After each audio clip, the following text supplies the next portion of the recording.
तो class 12th के हमारे एमपी बोर्ड वाले बच्चों का जो है 25 फरवरी के दिन एग्जाम है। मैं लगातार आपकी तैयारी करा रहा हूँ। इससे पहले मैंने आपको 2 से 3 पेपर भी करा दिए हैं, आप तो निश्चिंत रहो। ठीक है, ये देख सकते हैं आपको मैंने कराया था सेट ए। ठीक है, इस टाइप से था 25 फरवरी के लिए। फिर सेट बी करवाया ये, फिर अपन ने करा एक सेट सी। ठीक है, इसके बाद में अपन कर रहे हैं अब सेट डी, और इसके बाद में एक और प्रश्न पत्र दूंगा सेट ई।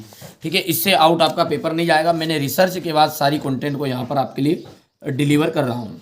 ठीक है, तो चाहे आप हिंदी मीडियम से हो, इंग्लिश मीडियम हो, सभी के लिए सेम पेपर आएगा, कोई चीज़ जानने की ज़रूरत नहीं है। ठीक है भैया, आराम से आप तो निश्चिंत रहो। ठीक है, इसके अलावा पढ़ना भले, पर इनको पहले प्राथमिकता दे दो और इनको कंप्लीट कर लो। अभी भी मौका है, मत खाओ धोखा, क्योंकि एकमात्र एक ऐसा चैनल है एनसीईआरटी कोचिंग जो आपको सही जानकारी और सटीक जानकारी देगा। ठीक है, कहीं पर ढूंढने की ज़रूरत नहीं, सारी चीज़ें आपको प्रॉपर तरीके से मिलेगी।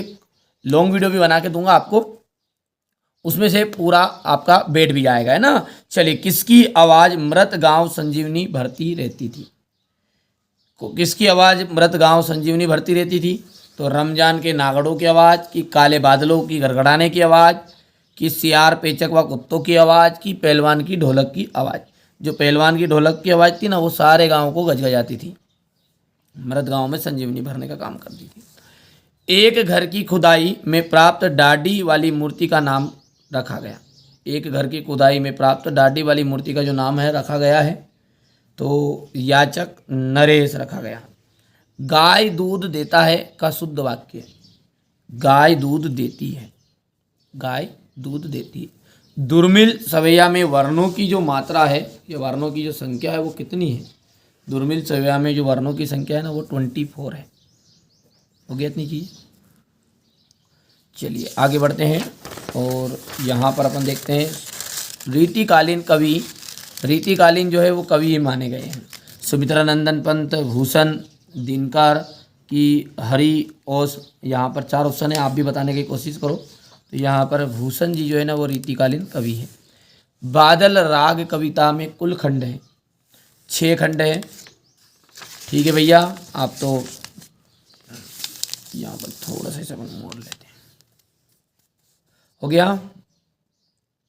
भगत जी का चूरन जो है, भगत जी जो है ना, वो चूरन हाथों हाथ बढ़ जाता था, बिक जाता था।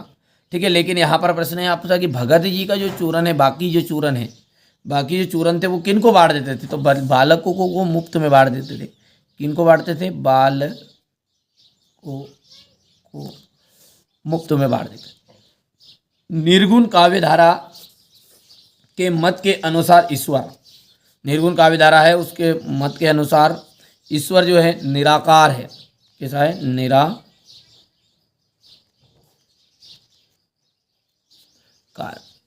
आपको डिडेस होकर कैसा लगता है? अपाहिज होकर। तो यहाँ पर आपको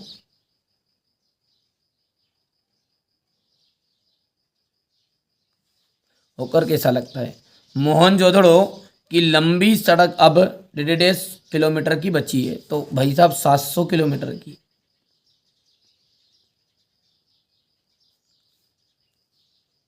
ऊंट के मुंह में जीरा, इसका अर्थ क्या है? देखो, ऊंट ऊंट जो था लंबा व्यक्ति, बड़ा मान लीजिए बड़ा है जानवर है, और जीरा उसके लिए छोटा, तो आवश्यकता से कम वस्तु।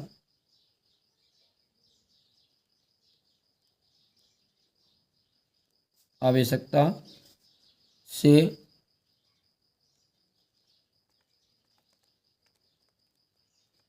कम वस्तु। छंद जो होते हैं कितने प्रकार के होते हैं? तो छंद होते हैं 2 प्रकार के।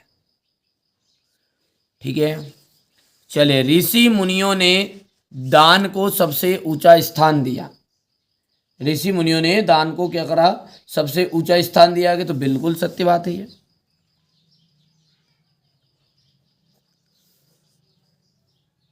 व्यसंत पाटिल का नाम का एक लड़का शरीर से मोटा ताजा किंतु बहुत होशियार था। तो होशियार नहीं था, वो मन बुद्धि था। तो इसलिए ये आपका हो जाएगा असत्य। दूसरा आपका हो गया असत्य। अपनी अपनी ढपली अपना अपना राग, यहां एक लोकोक्ति है। बिल्कुल सत्य बात है।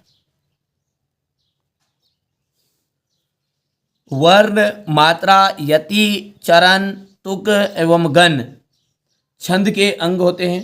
वर्ण मात्रा यति चरण तुक गण छंद के अंग है क्या ये सभी? ये बात भी सत्य है आपकी। भूषण जो है रीतिकाल के कवि है, बिल्कुल सत्य बात है। अस्थिर सुख सदैव दुख की छाया रहती है, अस्थिर सुख पर सदैव दुख की छाया रहती है, तो ये भी सत्य रहेगा।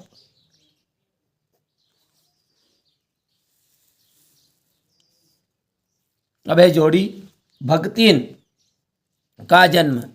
देखो भगतीन का जो जन्म हुआ था ना, वो कहाँ हुआ था? ऐतिहासिक झूसी में हुआ था। श्रृंगार काल कहा जाएगा रीतिकाल। ठीक है, रीतिकाल की मुख्य भाषा कौन सी रही? तो ब्रज भाषा थी रीतिकाल की मुख्य भाषा। भागी हुई लड़कियां, आलोक धनवा।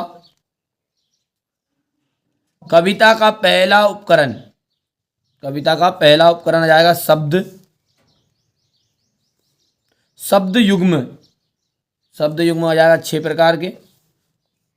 खंड काव्य का आपका आ जाएगा।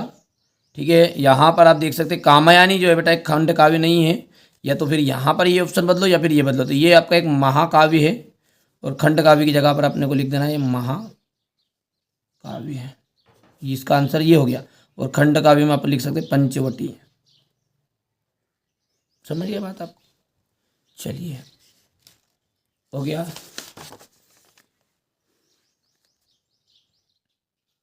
अब क्वेश्चन नंबर जो 5 है वो है एक वाक्य में उत्तर। ठीक है, ब्रूनो की बेटियां किस कवि की रचना है? ब्रूनो की बेटियां किस कवि की रचना है? तो आलोक धनवा यहां पर राइट रहेगा, आलोक धनवा। उषा का जादू कब टूटता है? देखिए उषा का जो जादू है ना वो सूर्योदय होने पर टूटता है, यानी सुबह की जो भोर रहेगी नहीं उसका जादू कब टूटेगा? तो सूर्योदय होगा तो वो अपने आप छट जाएगी, जो ओस ओस रहेगी वो सूर्य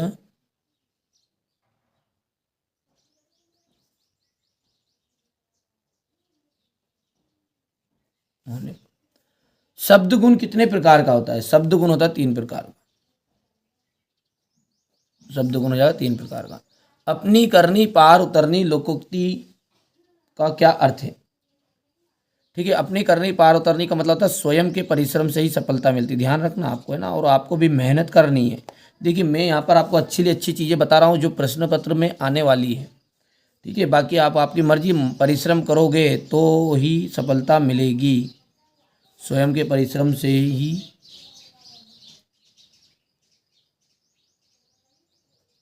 सफलता मिलती है।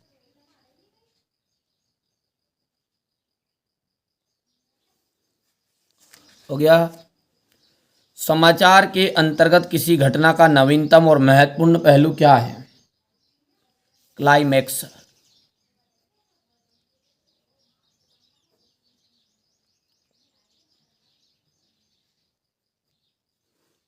हो गया। सिंधु सभ्यता की खुदाई में प्राप्त नर्तकी की मूर्ति अब किस संग्रहालय में है? किस संग्रहालय में? खजूर और अंगूर।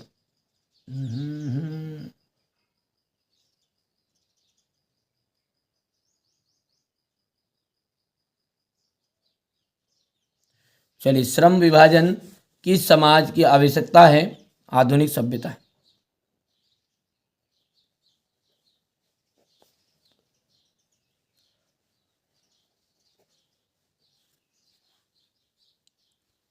इसको एक बार आप देख लीजिएगा, कोई दिक्कत नहीं है, कर पाओगे बेटा। यहाँ पर आप देख सकते हैं लेख भक्तिन लेखिका के पास क्यों आई। चलिए यहाँ से अपन मैं इसका नोट्स भी आपको दे देता हूँ ताकि दिक्कत नहीं आएगी, प्रॉब्लम नहीं आनी चाहिए आपको, आप अच्छे अंक प्राप्त करें, मेरा उद्देश्य यही है बस, और कुछ नहीं है। चलिए देखिए ये ले भक्तिन लेखिका के पास क्यों आई? तो भक्तिन लेखिका के पास नौकरी के लिए आई थी। पैसे की गर्मी किस रूप में प्रकट होती है? पैसे की गर्मी अर्थात परचेजिंग पावर आवश्यक सामान खरीदने व फिजूल खर्चों के रूप में प्रकट होती है। अनावश्यक सामान खरीदेंगे उसमें होती है। ग्रीष्म ऋतु में कौन कौन से पेड़ों पर फूल खिलते हैं? ग्रीष्म ऋतु में कनिकार, आरंग, बद के पेड़ों पर फूल खिलते हैं। देखिए बहुत ही सिंपल से लिखे हैं। ऋषि मुनियों ने किस तथ्य पर जोर दिया है? ऋषि मुनियों ने कहा है कि पहले खुद दो तब देवता तुम्हें चौगुना 8 गुना करके लौटाएगा। हो गया। अब दीपावली पर लेखक को क्या करना पड़ता था, देख सकते हैं, घरों की साफ सफाई करनी पड़ती होगी। हाँ हाँ, ठीक है, कोड़िया से गोवर्धन और सुतिया बनाना पड़ता था। ठीक है, यहाँ पर देखिए शीरीष के फूल अपना स्थान छोड़ने के लिए कब बाध्य हो जाते हैं। क्वेश्चन नंबर 9 है ये। क्वेश्चन का प्रश्न भी लिखा और उत्तर भी देखो। रिपोर्टार्ज के लेखन के लिए आवश्यक बताइए प्रमुख जनसंचार के माध्यम कौन कौन से हैं। ठीक है, क्वेश्चन नंबर 10 है। और अभी तक आप एप्लीकेशन में ऐड नहीं होते, एप्लीकेशन में हो जाओ, क्योंकि वहाँ पर आपसे समझ सकते गोल्डन वोकेशन है, आपके पास सुनहरा मौका है। पूरे नोट्स मिलेंगे, सॉल्यूशन मिलेगा, सब कुछ मिलने वाला है। और ऐसी चीज़ें जो कि कुछ चीज़ें आपकी यहाँ से छूट जाएगी, वो चीज़ें वहाँ पे दूंगा। ठीक है, तो कहाँ पे मिलने वाली, एप्लीकेशन में है, तो कॉल कर लेना, जानकारी मिल भी जाएगी। ठीक है, सांग रूपक अलंकार की परिभाषा उदाहरण से देनी है। काव्य के गुण कितने प्रकार के होते हैं, परिभाषित कीजिए। हो गया। यहाँ पर देख सकते हैं ओज गुण, प्रसाद गुण हो गया है। बिंब प्रधान से आप क्या समझते हैं। लोकोक्तियाँ किसे कहते हैं, तकनीकी शब्द किसे कहते हैं, उदाहरण सही देख सकते हैं आप। हो गया। राष्ट्रभाषा से आप क्या समझते हैं। निर्देशानुसार वाक्य को परिवर्तन करना है। गणित का प्रश्न पत्र कठिन आया, नकारात्मक बताना है बिना अर्थ बदले। तो गणित का जो प्रश्न पत्र है सरल नहीं आया, सरल नहीं आया मतलब कठिन आया। ठीक है, सूर्योदय होने पर अंधकार जाता रहा, संयुक्त वाक्य लिखना है। सूर्योदय हुआ और अंधकार जाता रहा।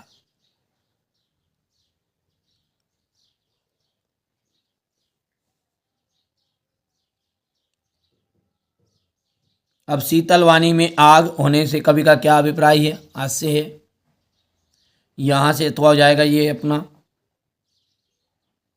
हो गया। अब यहां पर क्वेश्चन नंबर 16 को देखते हैं। ये थोड़ा सा अपने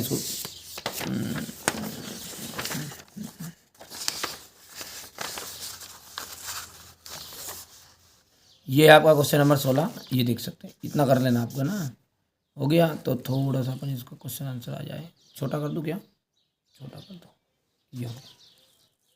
अब तो आ गया, ले लिया स्क्रीनशॉट पूरा। चलिए, अब इसका संदर्भ प्रसंग व्याख्या वाला सिस्टम यहाँ पे है ये, सॉरी अपठित गद्यांश से ही इसका प्रश्न उत्तर लिखना है अपने को, देख के। ये हो गया।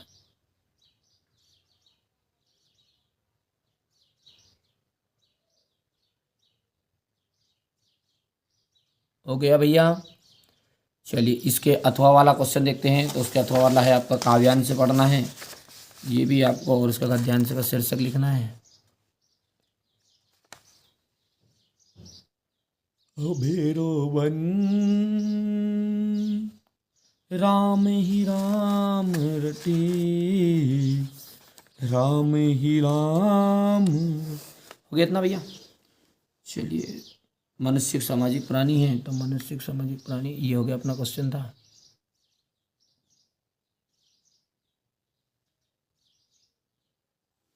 हो गया यहाँ पर। ठीक है, अब अगला है आपका, देख सकते हैं, फिराक गोरखपुरी और तुलसीदास की काव्यगत परिचय देना है। निम्नलिखित बिंदुओं पर बताना है, 2 रचनाएं बतानी, भाव पक्ष कला पक्ष बताना, साहित्य में स्थान। फिराक गोरखपुरी और तुलसीदास, गोस्वामी तुलसीदास, तो ये फिराक गोरखपुरी हो गया। ये यहाँ पर प्रश्न हो गया है फिराक गोरखपुरी की। पहले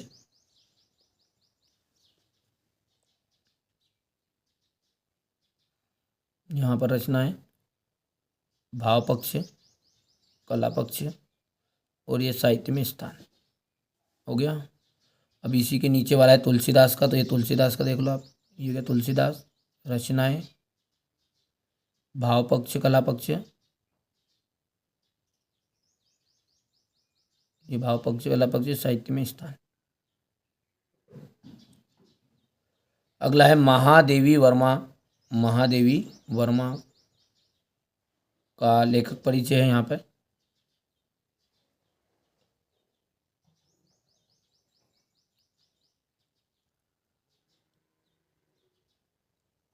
ये शैली और ये साहित्य में स्थान। थोड़ा सा अपन इसको छोटा कर देते, ये हो जाएगा।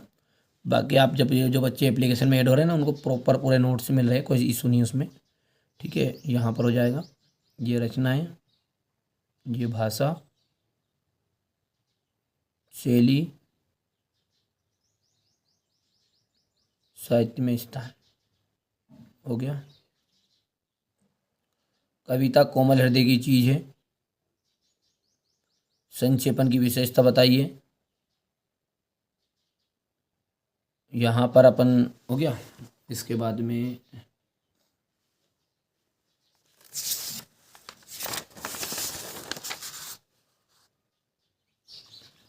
देख सकते हैं क्वेश्चन नंबर 20 आपका यहाँ पर है। ये संदर्भ प्रश्न व्याख्या बतानी है इसमें भी, तो ये यहाँ पर रही आपकी संदर्भ, हो गया, प्रसंग हो गया, और ये व्याख्या हो गई।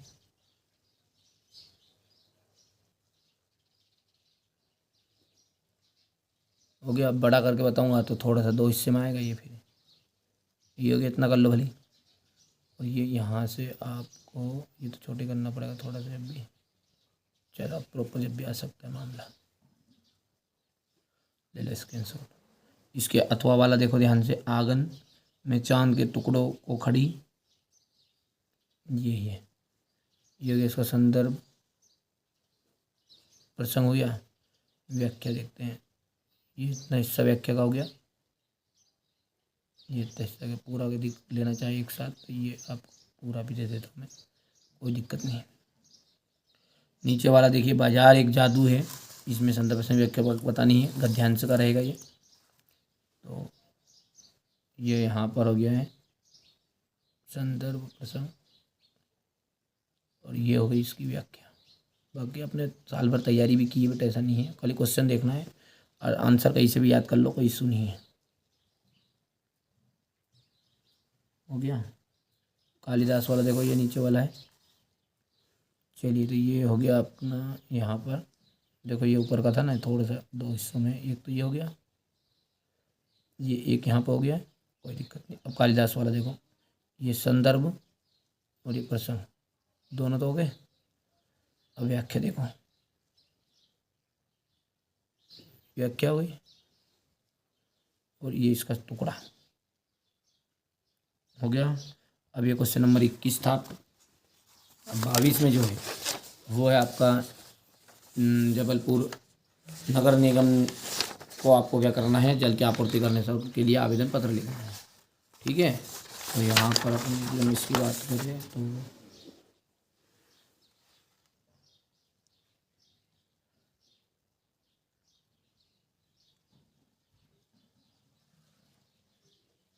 यहाँ पर इसका अथवा हो गया। और बाकी निबंध जो है वो तो कोई इशू ही नहीं है, निबंध तो आप कर भी लोगे 12th में, कोई दिक्कत नहीं है। ठीक है भैया, तो यहाँ पर बेटा निबंध के लिए आप रूपरेखा जरूर लिख के जाना, पहले तो है ना, रूपरेखा लिख के याद करके जाना है, मर्जी से नहीं चलती। तो ये देखिए, मैंने आपको एक सैम्पल पेपर बताया, क्वेश्चन बेटा आउट नहीं जाएंगे, उससे निश्चिंत रहो आप। बाकी आप हमारे छोटे भाई की तरह हो, कोई गुड़िया देख रही है तो हमारी छोटी बहन की तरह है, तो मैं कभी नहीं चाहूँगा कि आपको कम नंबर आए। वीडियो में अंत तक बने होंगे तो आप सारी चीज़ समझ गए। मैं आपको मॉडल पेपर के रूप में ही दूंगा सारी चीज़ें, पर क्वेश्चन आउट नहीं जाएंगे। ठीक है, क्वेश्चन से आना चाहिए यार, कैसे आए आपको कोई दिक्कत नहीं है, और आपको मेरा सहयोग करना पड़ेगा। जो लोग इस तरह का फालतू कर रहे हैं ना, फेक पेपर, उन्हें कहा दो, बता दो कमेंट करके कि नहीं भैया यार ये मॉडल पेपर दे रहे हैं और इनमें से क्वेश्चन बैठेगा और आएगा। तो आप तो भले हिंदी के लिए आजमा लो पहले, उसके बाद में खुद ऑटोमेटिकली जो लोग कह रहे हैं ना फेक उनको भी समझ में आ जाएगी। पर एक प्रश्न पत्र से कुछ नहीं होगा। ठीक है, मेहनत करनी पड़ेगी। 4 से 5 पेपर है, पूरा यदि करोगे तो समझ लो आपके 70 से 75 नंबर पक्का है। अब 80 के 80 नंबर चाहिए, कह रहा वो तो 80 के 80 नंबर तो उस बच्चे का है जिसने पूरी बुक रीड करी है, इतना तो आप भी जानते हैं। ठीक है, डिस्ट्रिक्ट टॉपर है, ऐसे हर कोई 3-4 क्वेश्चन पेपर से बन जाता तो हर कोई बन जाता। चलिए, इतना तो आप भी समझदार हैं। चलिए हाँ, एप्लीकेशन में आप नहीं ऐड हुए तो एप्लीकेशन में ज़रूर ऐड हो। ठीक है, अपनी एप्लीकेशन के लिए कुछ नहीं करना है, कॉल करना है नंबर पर, दिए गए नंबरों पर। कहाँ पे नंबर मिलेंगे, डिस्क्रिप्शन में नंबर डलवा दूंगा, कॉल कर लेना। चलिए, तो मिलते हैं अगले वीडियो में।